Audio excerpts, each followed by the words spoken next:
这就是掏鸟蛋掏出来的镇馆之宝——北宋珍珠舍利宝状。1978年，3名熊孩子爬上瑞光塔玩耍时，无意间打开了瑞光塔内的地宫之门。这一发现让尘封千年的宝物得以重见天日。这尊宝状高达1.22米，制作工艺堪称巧夺天工。整个宝状上装饰的珍珠近4万颗，每一颗都经过精心挑选与打磨，散发出迷人的光泽。而那17尊檀香木雕的神像更是巧夺天工之作。每尊佛像虽高不足10厘米，却被匠人们雕刻得栩栩如生。经过专家的鉴定，这尊珍珠舍利宝状的价值高达50亿。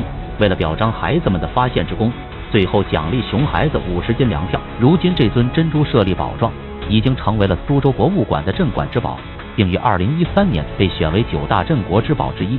由于其太过珍贵，文物部门决定不再将其公开展出，以保护这一千年传奇不受损害。